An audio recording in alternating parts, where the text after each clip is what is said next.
Bonjour et bienvenue sur le podcast Ayurveda, le premier podcast francophone dédié à cette médecine traditionnelle indienne.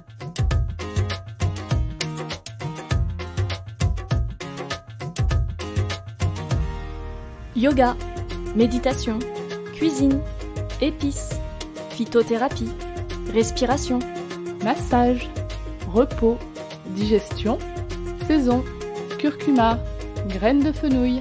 tout ça, c'est de l'Ayurveda. Nous sommes Nat et Lorraine, praticiennes en Ayurveda, et un vendredi sur deux, nous partageons avec vous nos rencontres et notre passion pour cette pratique au travers de thèmes liés à la santé et à l'hygiène de vie. Vous pouvez nous retrouver sur notre site internet www.podcast-ayurveda.com, sur Facebook et sur Instagram.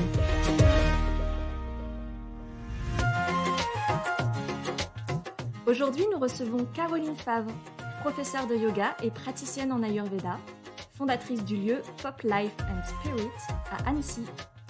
Avec Caroline, nous allons nous plonger au cœur des 5 éléments pour comprendre comment notre corps est un microcosme qui est exactement le reflet du macrocosme qu'est la nature, le cosmos et l'univers. Bonne écoute! Bonjour Caroline, comment vas-tu? Bonjour les filles, je suis ravie de vous retrouver aujourd'hui. Nous aussi on est ravis de te recevoir. Alors Caroline, tu te définis comme une amoureuse de la vie, une passionnée de la montagne, tu vis près d'Annecy, une accro au voyage, une épicurienne, une gourmande et aussi une happy mommy. Donc tu as fait un parcours dans la communication, dans l'événementiel et la formation. Et alors est-ce que tu peux nous expliquer comment tu es arrivée à l'Ayurveda? Dans ces parcours justement d'événementiel et de communication où on est dans des vies très haletantes et à 1000 à l'heure, j'ai eu besoin de trouver quelque chose déjà qui me permettait de poser un peu le mental et de libérer mon corps parce que j'habitais à Lyon, donc la montagne n'était pas facile d'accès. Et donc c'est comme ça que j'ai découvert le yoga et la méditation. Et puis malgré ça, en fait, à un moment donné, mon corps m'a envoyé un message vraiment fort de burn-out. Donc quand j'ai vu ça sur l'arrêt de travail, je n'y ai pas cru parce que moi qui suis plutôt pleine de vie, jamais malade, je comprenais pas trop ce qui se passait. Et en fait, je crois que c'est là que j'ai fait le lien très fort et très étroit du corps et de l'esprit.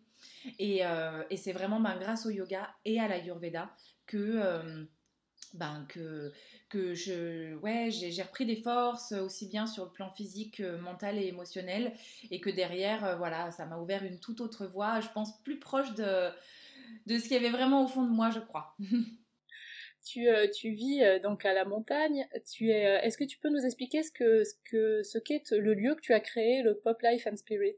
En quoi ça consiste? Alors en fait, quand j'ai changé de voie professionnelle, que je me suis installée à Annecy, donc je me suis orientée vers le yoga, vers l'Ayurveda, et en fait j'ai eu envie de créer aussi ce lieu en fait où on trouve différentes choses au niveau de l'énergétique, au niveau du corps, pour faire vraiment du bien au corps et à l'esprit, au mental, à l'âme en fait d'une manière générale.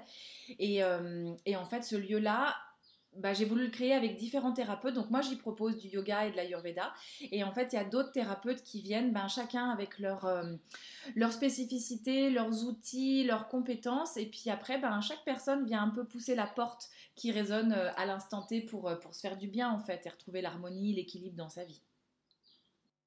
Un super lieu, en tout cas d'accueil pour tous. Aujourd'hui, tu nous as proposé de venir échanger avec nous sur le thème des 5 éléments. Est-ce que tu peux nous dire pourquoi tu as choisi ce sujet, pourquoi il est si important pour toi? Je crois que, alors là, ce confinement nous a montré que less is more. Et moi, j'ai envie aussi de dire de back to basics. Et en fait, on est vraiment là, dans cette base, dans cet essentiel, en fait, dans ce fondement, ce pilier essentiel de l'Ayurveda, que sont les 5 éléments. Et moi, je travaille beaucoup avec les chakras en yoga, et je vois que souvent les gens sont tout de suite hyper intéressés par le troisième œil, l'intuition, la conscience, l'éveil, etc. Mais il ne faut pas oublier qu'avant d'avoir accès à tout ça, on pose les bases et les fondations avec les chakras inférieurs. Et en Ayurveda, c'est pareil. Je pense que si on veut pouvoir, alors nous en tant que thérapeute, accompagnant, praticien, accompagner du mieux, je pense que c'est une base essentielle à vraiment bien maîtriser. Mais aussi simplement quand on découvre, quand on découvre cette discipline, cette philosophie de vie, cette médecine, vraiment tout part de là en fait. Donc c'était vraiment pour moi essentiel de refaire, repartager ça. Ouais, c'est un très beau sujet que tu nous as proposé, Caroline. C'est vrai que nous, en fait, on avait traité déjà dans le podcast, on avait déjà traité des doshas, et quand tu nous as proposé ce sujet, on s'est dit, bah mince, c'est vrai que finalement, les 5 éléments, c'est quand même la notion fondamentale dans l'Ayurveda, et on n'y a pas encore consacré un épisode. Donc, bon, ben voilà, c'est fait avec toi. Donc, merci beaucoup, Caroline, pour ce sujet-là. Donc, on va attaquer dans le vif du sujet. Donc, les 5 éléments. Alors déjà, on peut rappeler quels sont ces 5 éléments, hein, si tu veux y aller, Caroline. Ouais. Sur juste les nommer déjà. Oui, alors on peut les nommer peut-être simplement dans l'ordre où ils sont apparus, en tout cas pour la tradition, dans la tradition védique. C'est vraiment d'abord Akasha, donc la cache, l'éther, E-T-H-E-R, et c'est souvent celui-ci que les gens des fois ne connaissent pas. Et pourtant, c'est le plus important parce qu'il va sous-tendre tous les autres derrière. Ensuite, cet éther, à un moment donné, quand il se densifie, il y a l'élément de l'air qui arrive, donc Vayu. Et puis, ces deux éléments-là vont rentrer en friction. On va avoir les étincelles qui vont donner le feu, donc Agni. Et puis, ce feu, par condensation, va devenir Jala, donc l'eau. Et puis, cette eau, par effet de dépôt, en dépose, va devenir Prithvi, donc qui est la terre, l'élément le plus, pour nous, le plus matérialisé, en fait, le plus abouti, parce que ça y est, on peut le toucher, on peut le modeler, etc. Donc c'est 5. L'éther, l'air, le feu, l'eau et la terre. Et donc, on va commencer un petit peu plus par rentrer en parlant de l'éther, donc qui est l'espace qui a pour action la vibration, l'expansion, la liberté, l'amour. Est-ce que tu peux nous dire comment on peut observer l'éther, que ce soit dans la nature ou dans notre corps, étant donné que c'est un élément qui n'est pas palpable, comment on peut le voir ? C'est vrai que l'éther, Akasha, est extrêmement subtil et c'est toujours très difficile du coup de mettre des mots dessus. La racine en fait dans Akasha, cache, ça veut dire vraiment irradier en sanskrit. Donc c'est vraiment cette qualité, comme tu dis, de transporter l'énergie en fait sans qu'il y ait de résistance. Et je trouve que un exemple concret, c'est vraiment quand on voit les ondes sonores en fait, de voir vraiment ces petites ondes sonores, c'est ce qui la cache en fait, l'éther nous permet de faire quelque chose d'audible en fait pour nous, de transformer ces ondes, ces vibrations en quelque chose qu'on va comprendre, qu'on va, à la radio par exemple, c'est brouillé, puis d'un seul coup, ah ça y est, j'ai une fréquence que je comprends. C'est la cache en fait qui permet ça. Je trouve que ça permet de bien comprendre du coup son effet. Après, on sait que en Ayurveda, il y a vraiment cette notion, tu l'as très bien dit tout à l'heure, on est vraiment le reflet nous en tant que microcosme, le reflet du macrocosme.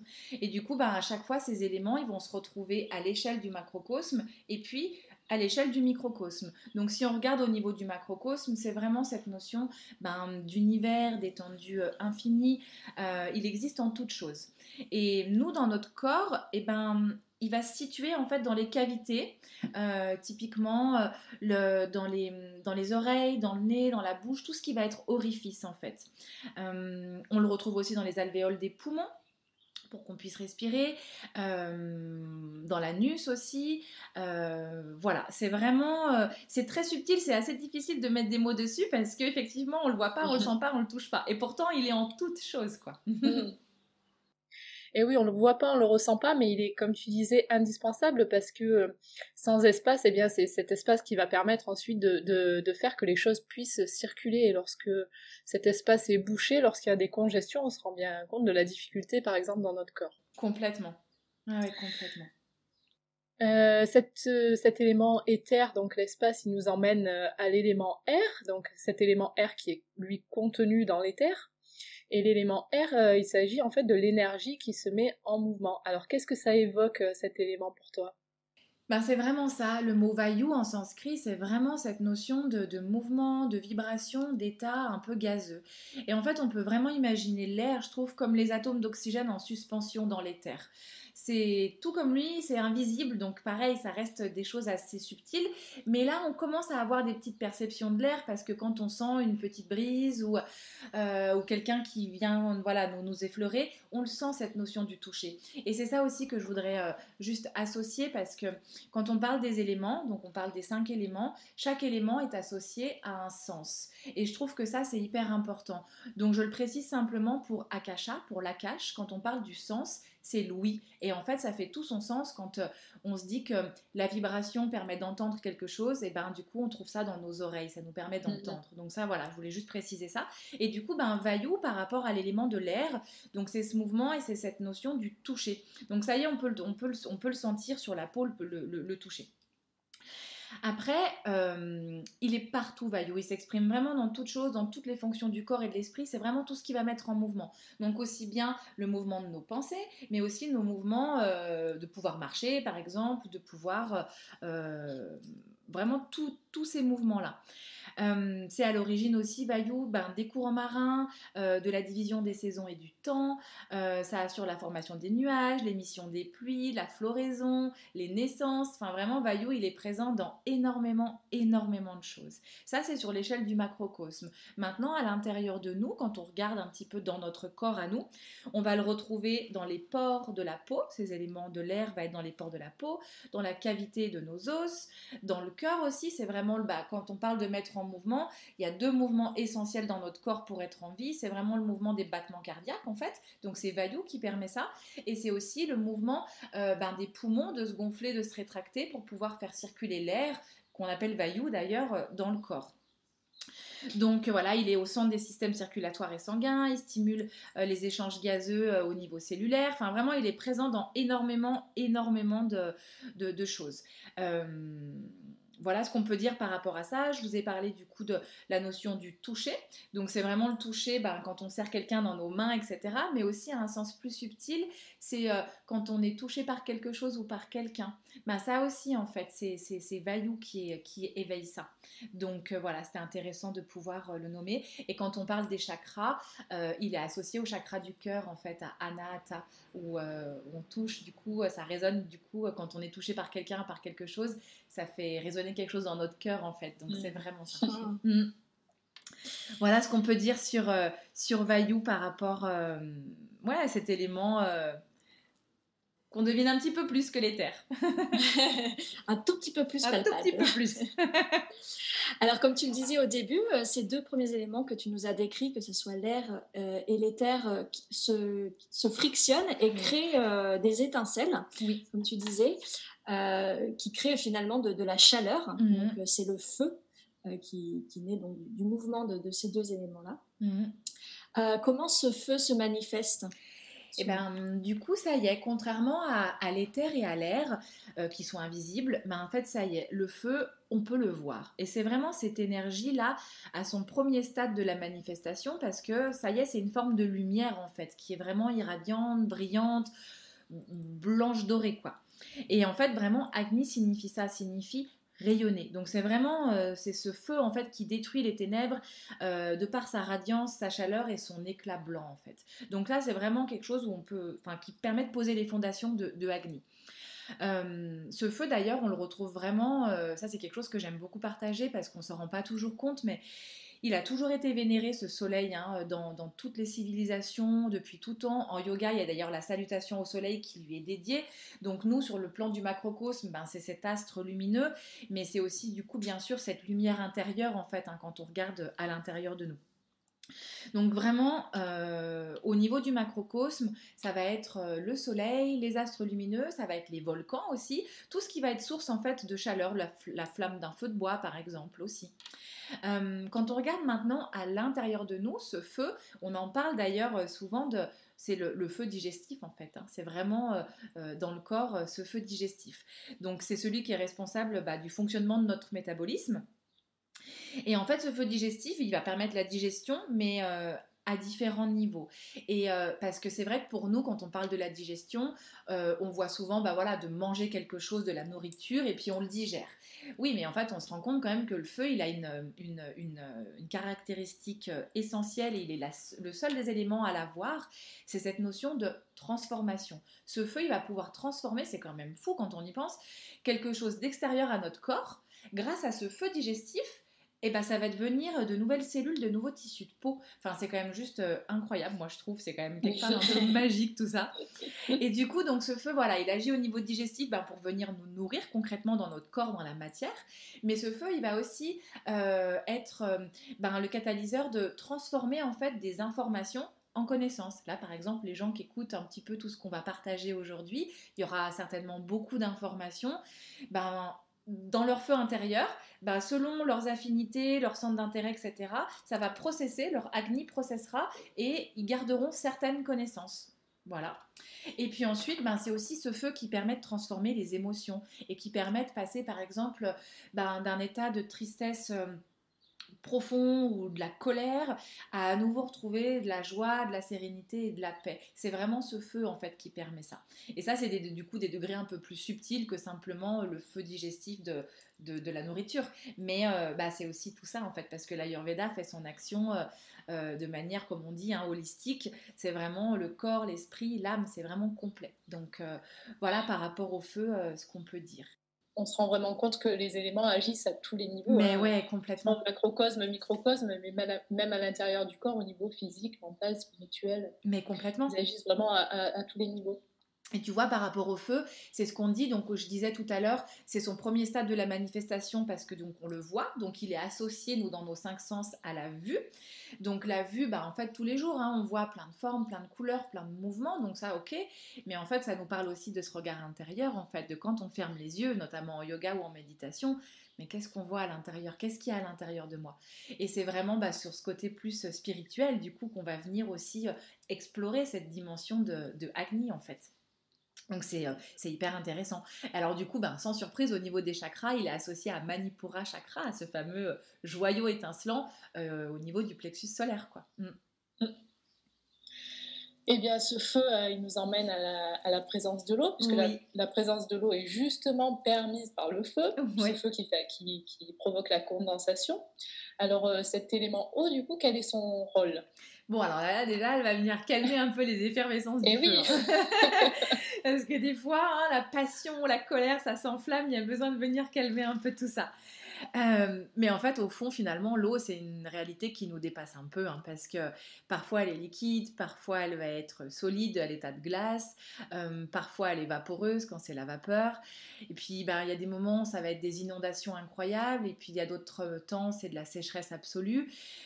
Elle est complètement immaîtrisable et puis elle est aussi ravageuse que élixir de vie en fait. Donc elle est vraiment hyper insaisissable en fait cette eau. Et en fait il faut savoir que dans notre monde aujourd'hui matériel, on en parle de plus en plus, mais je trouve ça hyper chouette de le ressouligner, c'est que c'est l'élément eau en fait qui va porter Akasha, qui va porter l'éther un peu comme une mémoire. En fait elle contient tous les secrets de l'humanité et de l'univers, cette eau, parce qu'on dit que rien ne se perd, rien ne se crée, tout se transforme.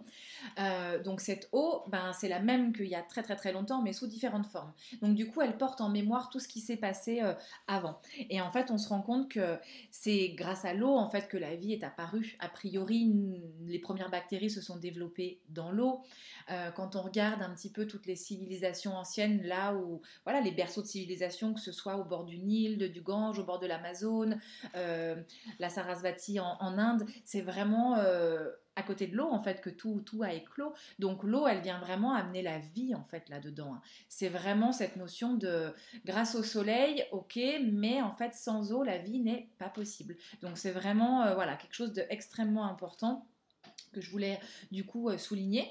Et ensuite, quand on parle de l'eau au niveau du macrocosme, c'est vraiment cette notion de les océans, les mers, les rivières, les pluies, la vapeur. C'est cette idée de liant en fait. Et ça, je pense qu'on l'a tous bien vu quand on a fait notre confinement, par exemple, qu'on a beaucoup fait de cuisine et de pâtisserie.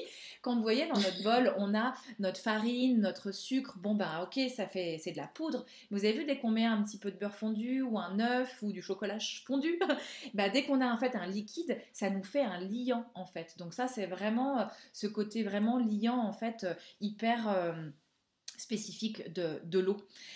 Donc ça c'est sur le macrocosme. Et en fait au niveau de notre corps à nous, ben, ça va être en image tous nos liquides.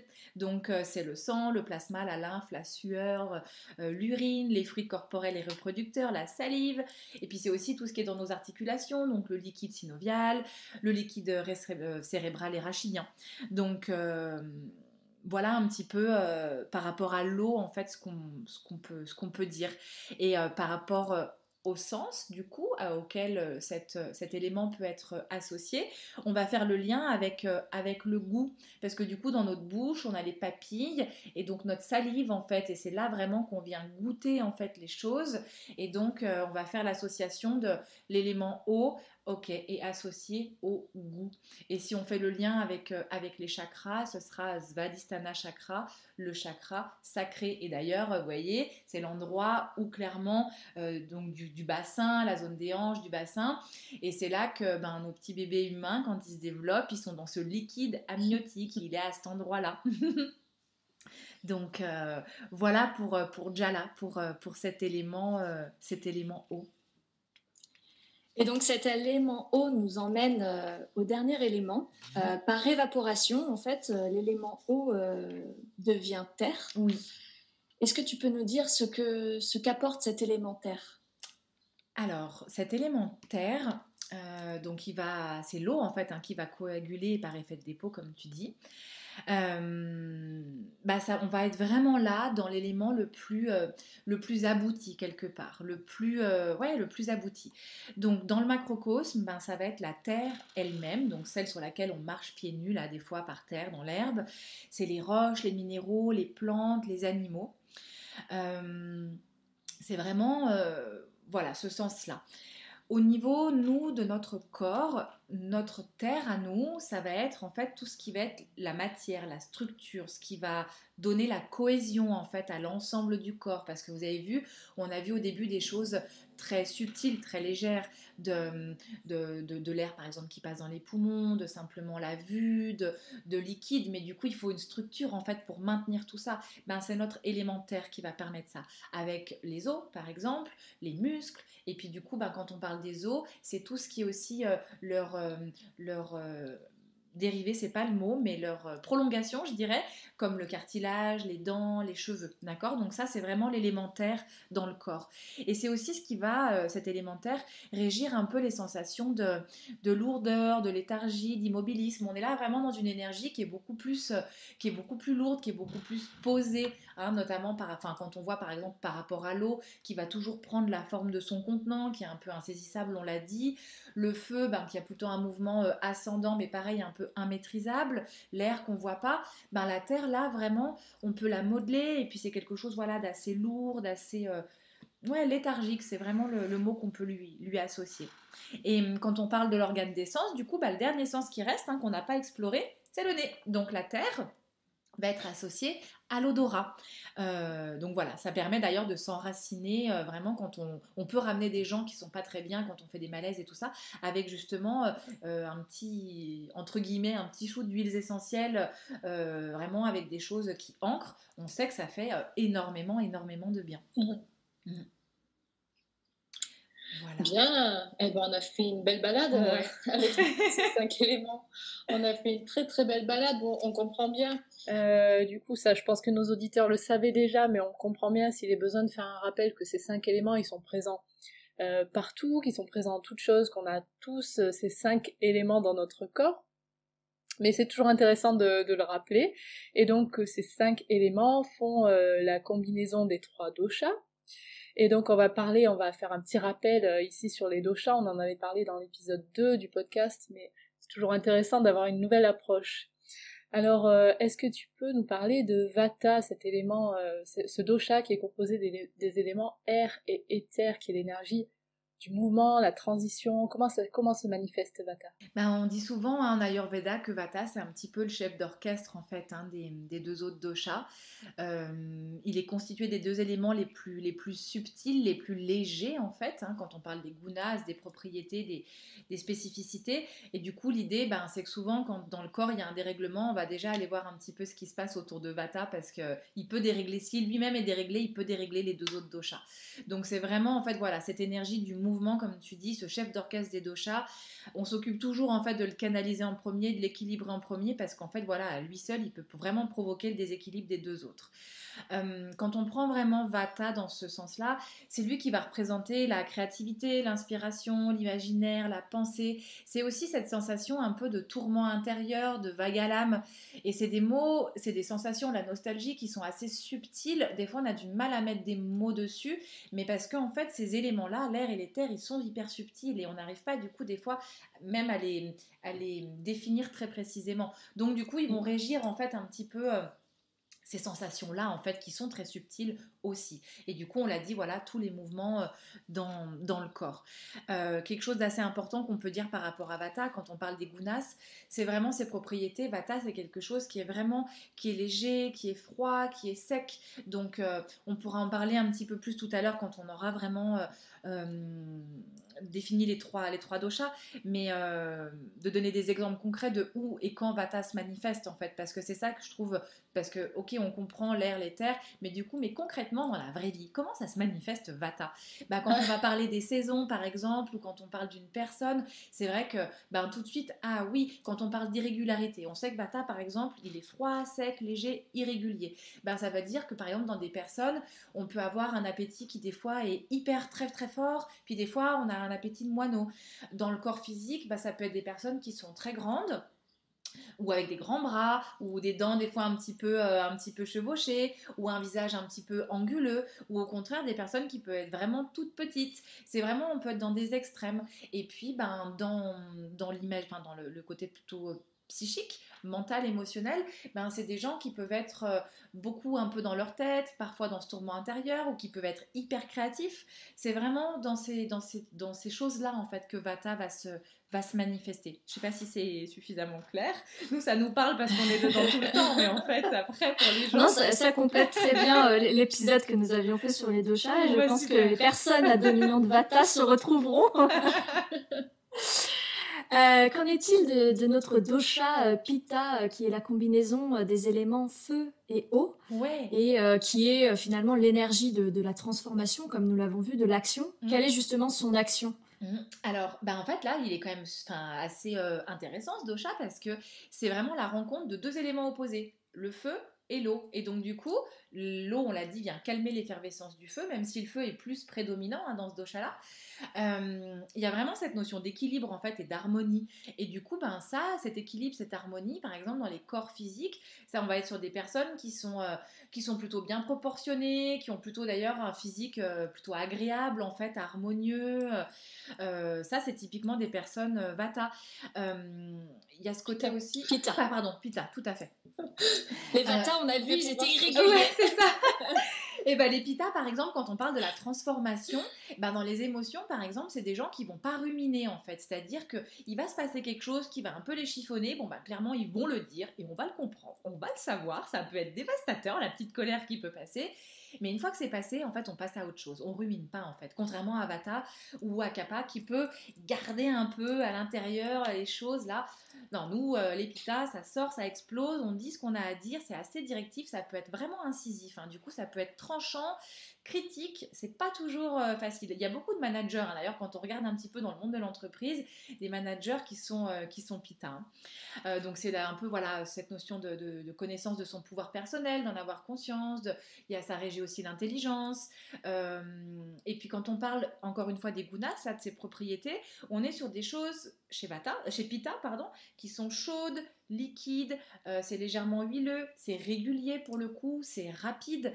Donc on arrive à voir un petit peu sur le plan du physique ce que ça peut donner, dans le plan des émotions, de comment on peut réagir en fait. C'est vraiment cette notion de la transformation, cette capacité à vraiment Ouais, à aller de l'avant en fait. Vraiment, voilà. Je pense qu'il y a cette notion-là très importante chez les Pitta de OK, on y va. Assez fonceur.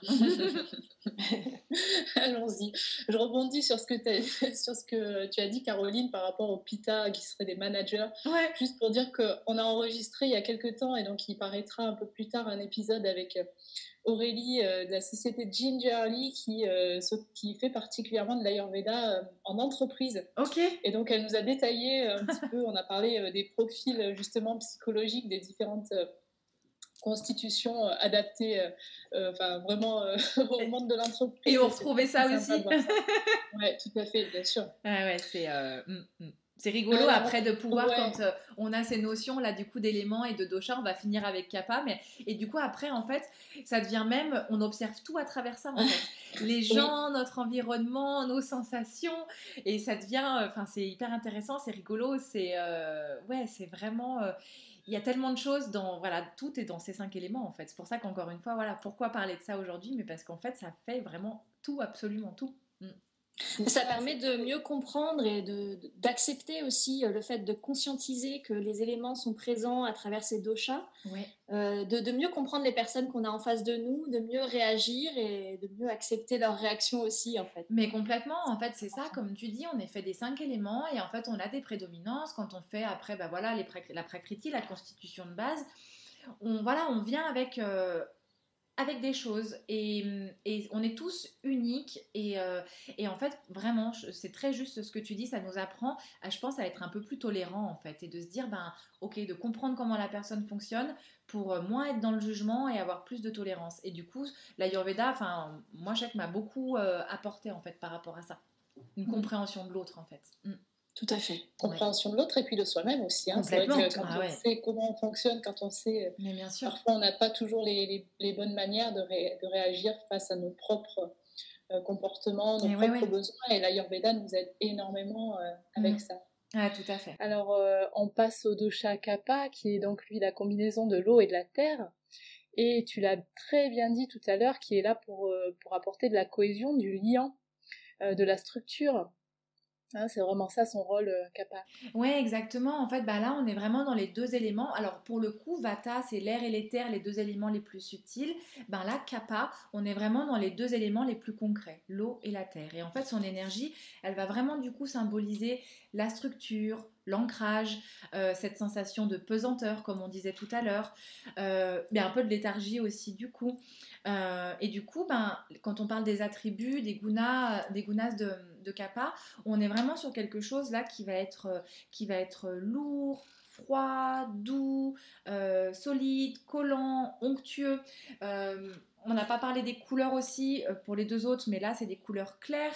Donc du coup voilà, c'est vraiment cette énergie vraiment de la cohésion, qui fait que dans notre squelette, notre structure, tout est bien en cohésion. Et par exemple, c'est vraiment grâce à kapha que, alors oui, vata va nous permettre de faire un mouvement par exemple avec notre bras, mais c'est vraiment kapha, grâce à tous les liquides en fait qu'il y a dans le corps, que on n'est pas comme des robots ou des Playmobil, qu'il y a des mouvements qui peuvent être vraiment harmonieux, et c'est ça que kapha vient amener, c'est vraiment cette harmonie, cette douceur, cette rondeur, quoi. C'est vraiment c'est un peu la mama italienne, hein.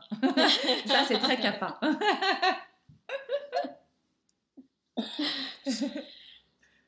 Alors justement, ces 5 éléments que nous avons décrits et ensuite que l'on retrouve dans les 3 doshas que nous venons de passer, donc ont chacun leur rôle bien précis dans le microcosme.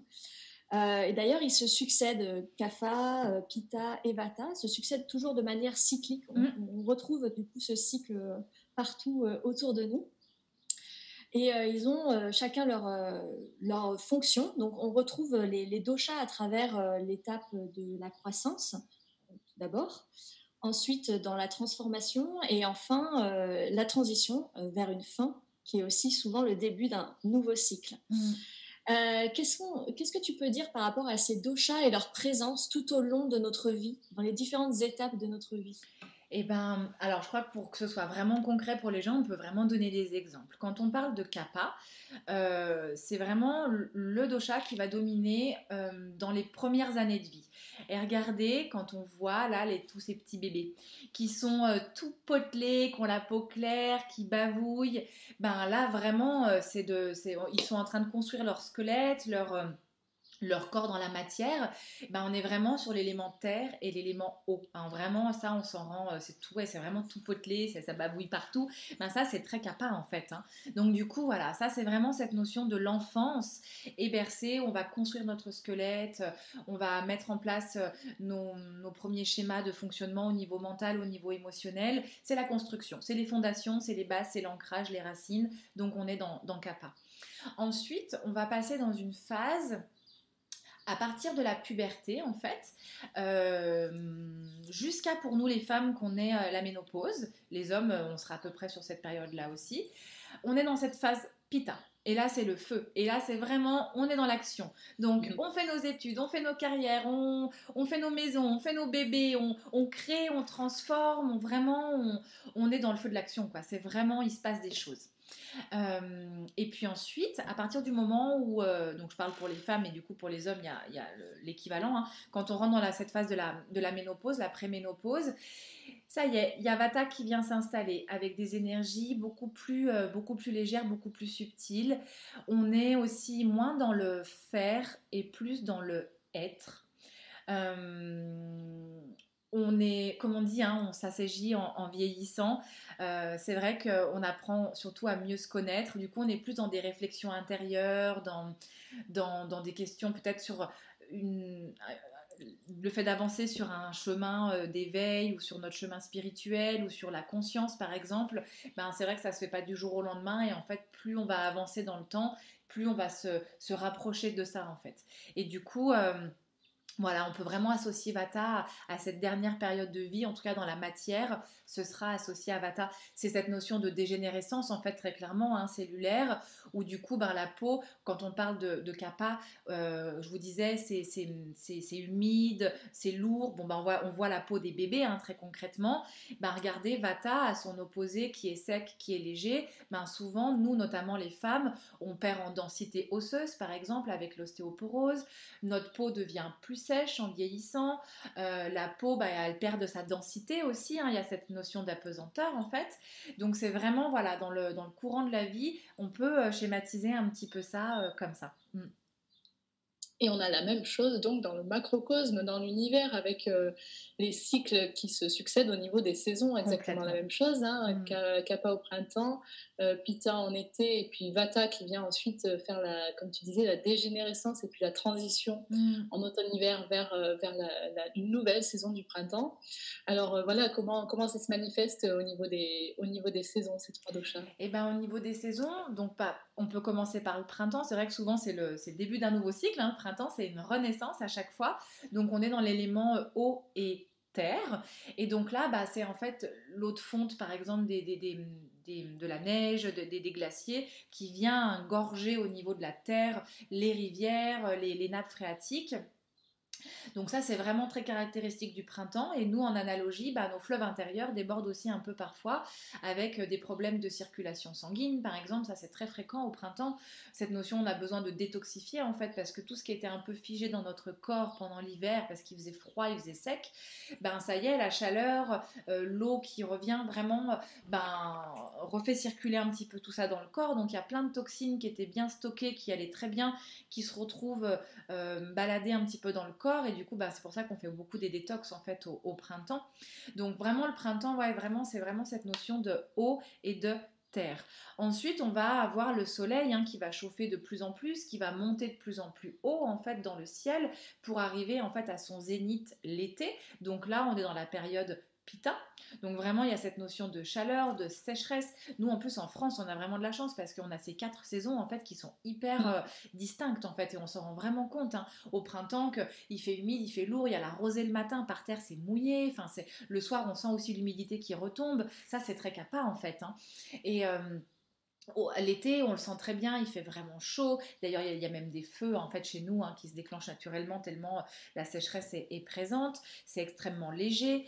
Euh, on va avoir enfin, ça va s'exacerber en fait vraiment au début de l'automne, là où il y a toutes les couleurs qui sont vraiment, quand on a la chance d'être en forêt, en montagne, de voir les feuilles qui sont jaunes, rouges. C'est vraiment là le feu à son maximum. C'est vraiment, c'est magnifique d'ailleurs de voir cette nature-là flamboyante.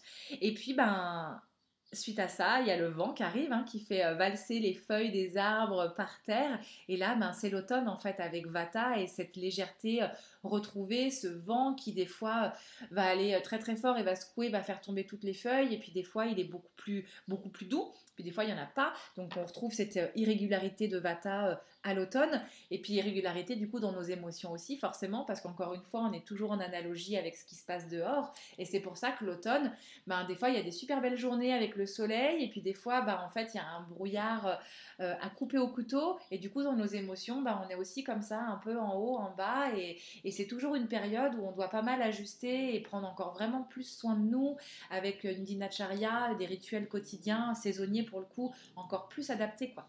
Et l'hiver, on va retrouver, selon où on est et selon en fait le type d'hiver qu'on va avoir, du Vata et du Kapha. Si c'est un hiver où il fait simplement froid et sec, Vata sera prédominant. Mais par exemple, moi qui ai la chance de vivre en montagne, en station de ski, etc., du coup, Kapha est très présent parce qu'en fait, on a la neige qui tombe régulièrement. Donc voilà, selon où on se trouve, ça va être ça. Quelque chose que je voudrais quand même rajouter par rapport à Vata, parce que Vata, on le trouve tout le temps, tout le temps, tout le temps dans les moments de transition, parce qu'en fait, on ne passe pas du printemps à l'été du jour au lendemain. Il y a toujours un moment de transition où il y a un petit peu d'irrégularité, en fait. Dans ces moments de transition-là, comme dans la vie, on ne passe pas de l'enfance à l'âge adulte. Il y a cette notion d'adolescence, et on ne passe pas de l'âge adulte à la ménopause, à la vieillesse. Il y a cette phase de préménopause chez la femme. Et du coup, dans ces moments-là, un petit peu de jonction, un petit peu d'intermédiaire, on sait que Vata est toujours aussi plus présent parce qu'il y a cette notion d'irrégularité. Ça, c'est intéressant de le savoir, en fait, du coup, encore une fois, par rapport à la dinacharya, au rituel qu'on peut se mettre en place, en fait. Puis à mieux se comprendre aussi, à comprendre que, ok, l'automne, je comprends pourquoi j'ai des petits coups de mou, ou au printemps, pareil, à un moment donné, quoi. Et donc, pour finir, ces doshas sont également présents dans notre journée, dans les horaires de notre journée, dans le cycle de la journée. Comment tu peux nous décrire cette présence des doshas aux différentes heures de la journée et du coup l'importance de le connaître aussi pour savoir les rituels à mettre en place tout au long de sa journée? Et oui, toujours cette notion de cycle. Alors du coup, on peut commencer avec l'élément Kapha, donc la terre et l'eau. Donc lui, c'est un élément c'est un dosha qu'on va retrouver vraiment le matin, à partir de 6-7 heures le matin jusqu'à 10-11 heures. Là, on est vraiment dans des énergies qui sont assez lentes, assez lourdes. Et d'ailleurs, on se rend bien compte quand on se réveille comme ça le matin à 8 heures, c'est assez calme. Alors là, un peu moins parce qu'on a changé d'heure et puis la nature, voilà, on est bien calé sur le rythme du soleil. Mais si on se lève entre 6 et 7 heures en ce moment, on voit que c'est assez calme, assez lent. Il y a la rosée du matin, donc il y a cette humidité, en fait, un résiduel de Kapha qui est bien présente. C'est le moment en fait où on va venir nettoyer le corps finalement, parce que il y a eu du coup toute cette accumulation de ama, de toxines, de mucus durant la nuit, et c'est de l'élément terre en fait là qu'on vient enlever, du coup, que ce soit dans notre nez, dans nos yeux, dans notre bouche. Donc on vient nettoyer cet élément terre qui est vraiment plus prédominant à ce moment-là de la journée. Ensuite, on va rentrer dans la phase Pitta, donc entre 11h et 14h, 10h, 14h. Après, ça dépend un peu été-hiver, puis ça dépend un petit peu de où on est, bien sûr. Il n'y a pas de vérité, on est toujours en train de s'adapter au lieu. Mais en tout cas, voilà, 10-11h jusqu'à 14-15h, c'est vraiment Pitta. Et c'est là, en fait, qu'on voit que le soleil est à son zénith, en fait. Donc le soleil à l'extérieur. Donc du coup, nous, dans notre intérieur, on a dit que ce feu, c'est notre capacité digestive, donc c'est par exemple là qu'on va prendre notre plus gros repas, vous voyez, c'est vraiment là où notre capacité digestive elle est à son maximum, comme le feu est à son zénith, où du coup on va pouvoir faire notre plus gros repas. C'est aussi là par exemple qu'on peut en profiter pour vraiment travailler sur des tâches qui sont vraiment qui nous demandent de la concentration, de la précision, et d'ailleurs il y a des fois hein, on se lance des fois dans un travail comme ça en matinée et on est tellement dans le feu du truc qu'on arrive à se nourrir de ça et on regarde l'heure, on dit oh là là mais en fait c'est déjà passé. Enfin, on oublie des fois même de manger tellement on arrive à se nourrir d'autres choses en fait. Hein. Donc c'est vraiment cette notion voilà, du feu pitta entre midi et 2. Et puis ensuite l'après-midi on va être dans des énergies plus légères, plus subtiles, où on va retrouver vata du coup. Là on dit que souvent voilà, pour des activités artistiques, pour lire, ben, voilà, c'est très adapté, on est dans des énergies vraiment, vraiment légères. Et on se rend compte en fait que le soir quand on aime bien faire le petit goûter ou boire un verre en fin de journée, qu'on sent que ça nous fait du bien, ben, en fait ça on l'explique vraiment du point de vue de l'Ayurveda par le fait que les énergies de Vata sont très légères, on l'a dit, avec l'éther et avec l'air. Et ben, par exemple, de faire un goûter sucré, là, comme on aime bien le faire, ou salé, et ben, en fait, ça va venir poser, en fait, Vata, et on vient se réancrer. Et c'est comme ça, d'ailleurs, qu'on retrouve, en fin de journée, à partir de 18h, l'énergie Kapha. Et d'ailleurs, on le voit, ça y est, les choses se calment un peu à l'extérieur, ça redevient beaucoup plus calme, beaucoup plus lent, beaucoup plus doux. C'est le moment pour nous d'ailleurs de faire un repas, voilà, pas trop tard, pour pouvoir ensuite se coucher, ben, pas trop tard, pour bénéficier justement de ces énergies un peu de pesanteur, de lourdeur, pour aller se coucher avant 22-23 heures, quoi. Pour faire une bonne nuit réparatrice, parce que du coup si on fait pas ça, ben à partir de 23h il y a Pitta qui se remet à nouveau en route, et ce Pitta qui se remet en route, ben ça peut être le fait d'aller ouvrir le frigo par exemple pour aller grignoter un petit truc sucré ou un petit truc salé. Ça peut être aussi ben voilà, une fois qu'on a raté comme on dit hein, le petit train du sommeil, ben d'avoir du mal parce qu'en fait il y a ce feu à nouveau qui brûle hein, donc du coup voilà il y a de l'action qui se passe. Et ensuite à partir de 2h du matin on retombe sur l'énergie Vata, où là on est dans une énergie très légère, très subtile. C'est d'ailleurs dans ces énergies-là que, par exemple, en yoga Kundalini, on pratique ce qu'on appelle les sadhanas, en fait, hein, les rituels de méditation, de pratique de yoga, parce que c'est à ce moment-là que le voile, en fait, avec...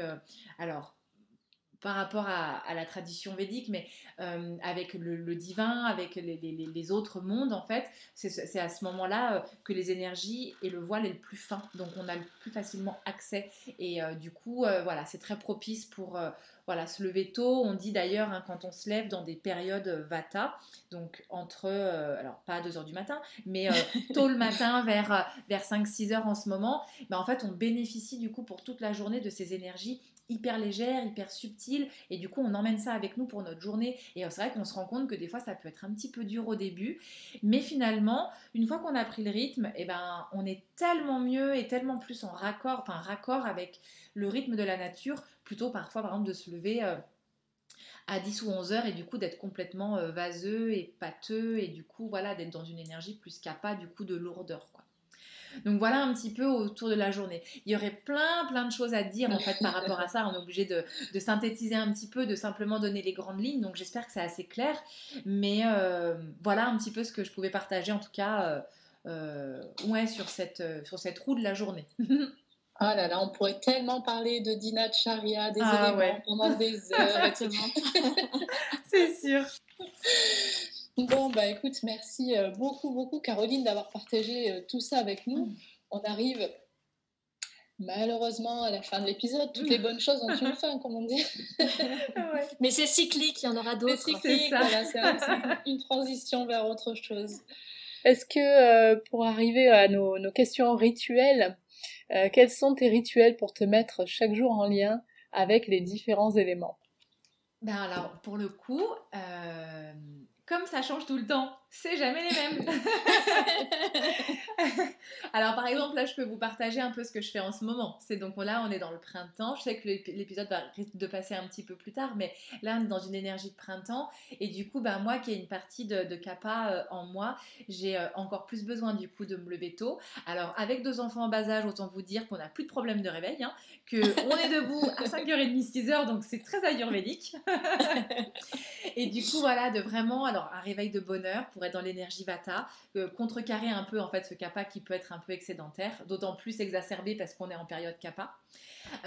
Et du coup, ben voilà, moi c'est vraiment le rituel par contre à longueur d'année, c'est mon coup de gratte-langue le matin, voilà, dans la bouche. Ça va être ma boisson chaude aussi. Alors soit une boisson, j'aime beaucoup voilà, les infusions ayurvédiques. Je ne sais pas si on peut dire de marque, mais Atma Bio, enfin vraiment, ils font des choses extraordinaires. Et donc voilà, donc de commencer ma journée avec ça, c'est vraiment l'essentiel. Je lave mon nez aussi en ce moment du coup pour nettoyer du coup l'excès de Kapha dans le nez avec ma petite Lota. Je crois que c'est ça. Après, ben voilà, selon l'hiver, j'ai toujours ce petit rituel de mettre la goutte d'huile de sésame un peu tiède dans mon oreille le soir ou le matin, selon ce que je fais. C'est vraiment, en fait, comme on dit en Ayurveda, on parlait tout à l'heure des 5 éléments associés aux 5 sens, ben c'est vraiment ça, en fait, quand on se met dans un process de dinacharya le matin, c'est vraiment de venir nettoyer, purifier ses organes des sens pour venir, en fait, mettre au propre, entre guillemets, ces éléments-là à l'intérieur de nous. Donc, du coup, ben voilà, ça va passer par nos 5 sens. Donc, après, c'est très spécifique. J'adapte vraiment en fonction des besoins un petit peu au jour le jour, quoi. Mais le gratte-langue, la boisson chaude, ça, c'est vraiment tous les matins. Et se lever tôt, ça, c'est vraiment tous les matins. Les indispensables. C'est ça. Est-ce que tu peux nous dire quels sont tes projets pour les mois ou les années à venir? Alors là, on va être vraiment dans l'instant présent parce qu'avec ce qui vient de se passer, tous les projets en fait ont été alors soit annulés, reportés, avortés. Donc c'est vrai que du coup, là, je suis vraiment dans une phase dans une énergie de vivre l'instant présent. Le yoga nous apprend bien ça, le lâcher prise. Et en fait, je crois que vraiment, c'est aussi quelque chose que j'ai envie d'emmener avec moi là, de cette période un peu particulière qu'on a vécue. Parce que parfois, pour se rassurer, on est heureux d'avoir un agenda bien rempli mais en fait, finalement, on se rend compte que du jour au lendemain, tout peut tomber à l'eau et du coup, ben, d'être un peu plus dans l'instant présent. Alors, bien sûr, moi, je garde des grands événements, des grands rendez-vous qui sont réguliers chaque année, comme par exemple, ben, mi-juillet, enfin le 17, 18, 19 juillet, je co-organise le festival de yoga à la Clusa. Donc, du coup, voilà, j'ai cet événement-là qui va arriver. Je fais aussi beaucoup de séjours, en fait, où j'associe le yoga et l'Ayurveda de différentes manières. Donc par exemple avec une amie naturopathe, on fait des séjours détox, jeûne, yoga. Donc il y en a un fin juillet en Haute-Savoie. Je vais avoir aussi voilà, des séjours Ayurveda yoga où on va faire entrer un petit peu plus de périodes de silence en fait pour vraiment avoir ce retour à l'intérieur. Donc ça... c'est vraiment cette notion de la reprise là, des cours en extérieur en yoga. Et puis ben, ce festival au mois de juillet, ces séjours un petit peu dans l'été et dans l'automne. Et puis ben, pour la suite, on verra. J'ai pas mal de formations, moi encore, là, que ce soit en Ayurveda. De toute façon, je crois qu'on se forme toute notre vie hein, quand on est dans cette discipline. En Ayurveda, en astrologie aussi, parce que du coup, voilà, je suis vraiment passionnée par ça. Donc en astrologie, le yoga aussi a une part très très importante dans ma vie. Donc pareil, là, ce confinement a pu permettre de pratiquer tous les jours intensément et c'est ce que je voudrais amener un petit peu plus encore avec moi au quotidien. Donc je crois que c'est ça, c'est de vivre un petit peu plus l'instant présent avec quelques beaux rendez-vous planifiés et on se laisse porter pour le reste. Ok, un beau programme. On arrive à l'instant de gratitude. Qui aimerais-tu remercier ou de manière plus globale, qu'est-ce que tu aimerais remercier? Alors, je trouve ça toujours un peu difficile parce que, enfin, moi, la gratitude, c'est vraiment quelque chose que j'ai dans ma vie au quotidien. J'ai remercié, là, pourtant, ça a été pas forcément évident, mais cette période de confinement, finalement, je l'ai vraiment remercié pour avoir ce retour dans nos demeures intérieures. Je remercie tous les soirs quand on ferme les volets avec mon fils qui a 3 ans. On remercie l'univers et le soleil quand il a été là pour cette belle journée, pour la chance d'être ici et de vivre tout ce qu'on vit. Je crois que c'est vraiment, alors oui, il y a d'une manière globale la vie, d'être là pour tout ce qu'elle nous permet d'expérimenter dans la matière aujourd'hui. C'est juste incroyable cette chance qu'on a d'avoir tous ces sens pour sentir, pour goûter, pour voir, c'est juste dingue. Et puis après, alors, d'une manière un peu plus nominative, c'est vrai que Narendradas, mon enseignant d'Ayurveda premier a été vraiment voilà, celui qui m'a ouvert cette voie de l'Ayurveda et j'ai tellement de gratitude pour suivre ses enseignements qui sont voilà, merveilleux. Il y a aussi du coup quelqu'un que vous connaissez bien, les filles Armanda dos Santos, avec qui voilà, on a même créé créé un programme de formation en Ayurveda sur Annecy, en fait, du coup, dans mon lieu. Armanda, c'est quelqu'un de qui je suis proche, avec qui on échange sur l'Ayurveda, que je trouve très intéressante. Elle partage avec une générosité incroyable et du coup...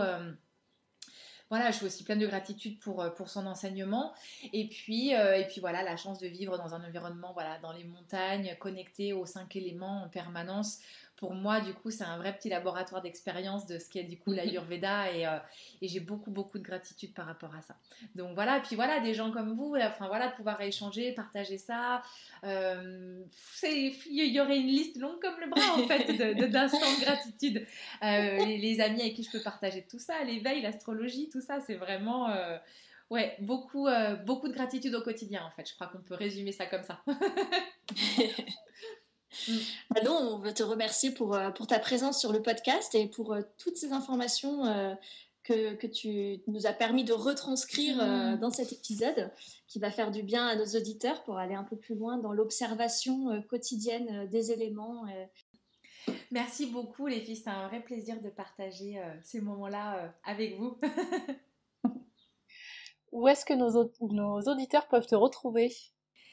Eh bien, je suis donc sur Annecy. Après, le plus simple reste quand même la page Instagram, Caro Pop Life and Spirit, et puis ma page Facebook, Pop Life and Spirit. Et après, moi, c'est toujours un plaisir de partager en vrai, en réel, de vivre du coup ces expériences-là des 5 éléments dans la nature. Et ça, c'est sur les séjours et le festival de yoga que j'organise. Ok, on mettra tout ça dans les commentaires de l'épisode et puis on te dit un grand, grand merci Caroline. À bientôt. Merci beaucoup les filles, au plaisir. Au revoir. Merci pour votre écoute. Si comme nous vous aimez cette idée de podcast sur l'Ayurveda, n'hésitez pas à nous encourager avec une note ou un commentaire sur votre plateforme d'écoute de podcast et bien sûr en vous abonnant au podcast. Vous pouvez nous retrouver sur notre site internet www.podcast-ayurveda.com ou sur notre page Facebook Podcast Ayurveda par Nat et Lorraine. À très bientôt!